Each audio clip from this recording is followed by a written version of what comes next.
Believe me, your officers in NDLEA, they know. They know the growers, they know the farm.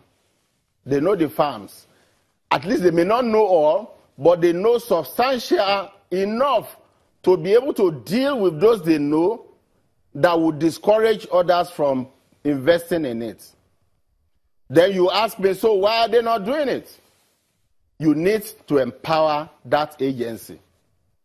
How you did not look back before apportioning resources for us to be able to get Boko Haram to where they are today, where they have to hide and be throwing something at innocent people, rather than dancing on the streets after conquering Baga and all that. They no longer do that. It's because we took it serious as a matter of priority. We need to take the...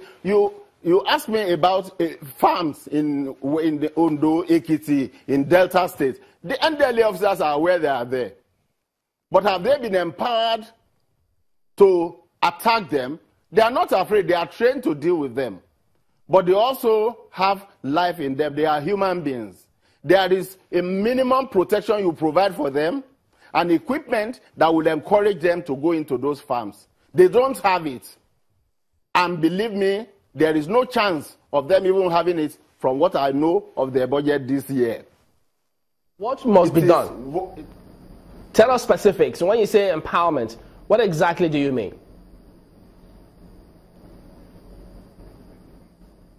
Yes. Just like when you assessed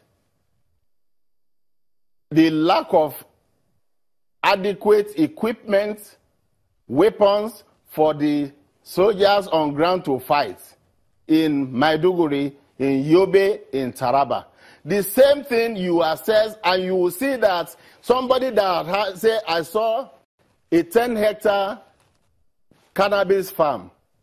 You ask him to go with like 25 officers to go and be uprooting with their hands.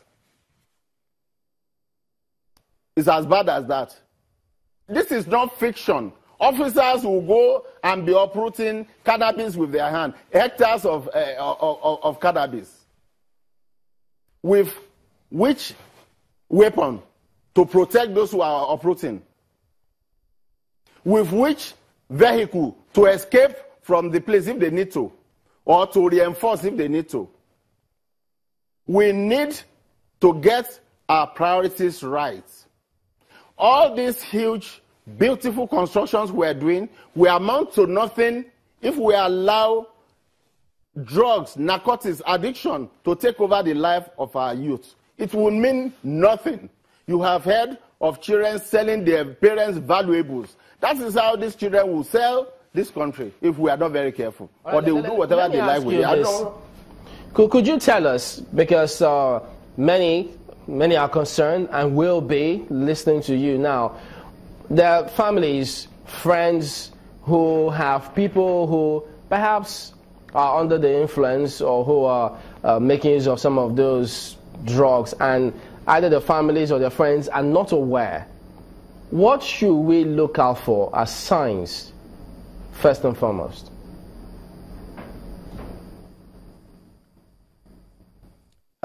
Thank you, Chamberlain. Those signs are there. They are not so universal. They vary, but there are basic signs. You find out that your boy starts disappearing from, the common programs that you watch or the common things that the family do. He doesn't want to be part of it anymore because there is more excitement somewhere for him. You follow? Then again, you start getting reports about his lack of attention in school. That is for parents who even bother to find out what their children do in school. And I can tell you maybe not up to 5%. We need to take a quick break, but just pardon us. We'll be back and let you give more in just a moment. Join us again.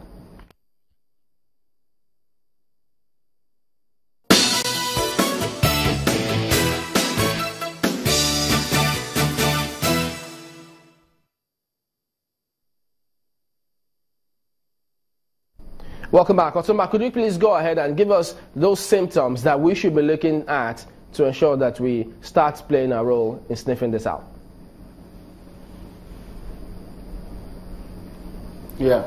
Thank you, Chamberlain. The symptoms are, like I said, a lot of the symptoms, by the time you get to the symptoms, things are already very, very bad for that child. So it's good parents get back home. That's why the theme, listen. Please listen.